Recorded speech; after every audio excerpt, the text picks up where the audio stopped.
as people, as individuals, and you have a lot of followers, is there a complete change in our mindset and lifestyle that we have to make right now?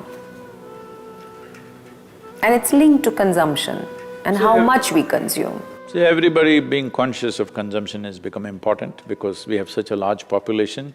For the land that we have an excess population. And also it is time that we think of how to contain the population at least where it is. Whatever we need to do, we have to do. Why is it always necessary that the government has to bring a policy? There was a family planning department, but that became family welfare now for whatever reasons. I'm not here to comment on different political decisions that have been taken, but the important thing is, can we sustain the population that we produce? That's all the question is. If all of us can live wonderfully well, no problem about the population. But when there's a big question mark about that, that is also an important aspect. About being conscious of how we use water, definitely every citizen must do it. But the important thing is transforming India's agriculture. Right now the problem is, there is not enough organic content in the soil. How do you bring organic content into the soil? The only way you can do it is the leaves of the trees and the animal waste.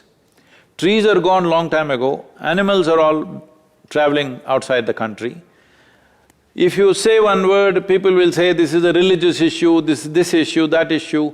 No, if you do not put back organic content back into the soil, you're ruining the soil. Right now, out of 160 million hectares of arable land that we have in this country, 104 million hectares have been labeled as distressed soil. This is nearly 60%, 55–60%. What do you mean by animals going out of the country?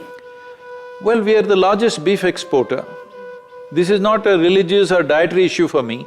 My thing is, how will you keep the organic content in the soil if there's no animal waste and leaves from the trees? These are the only two sources you have.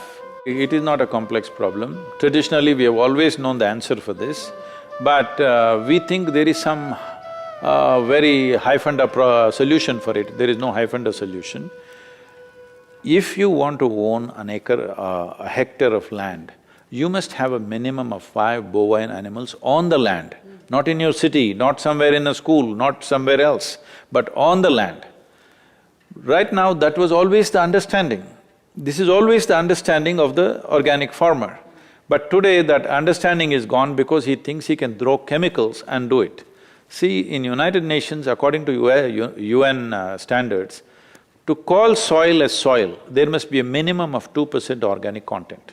But today, nearly 25% of India's soil has only 0.05% organic content. This means we are converting fertile land into a desert. Desertification is happening at a rapid pace. This is the most crucial thing, that we are destroying the soil. Water is not the issue. Soil is the issue. If the soil is organically rich, there will always be water. You must put at least 5 bovine animals on every hectare of land if you want to own land. Otherwise, if you don't have animals, you cannot own land, it has to come somewhere. If we don't do this, we will convert fertile soil into sand. Desertification is happening rapidly. This is not some alarmist talk. Everything is showing.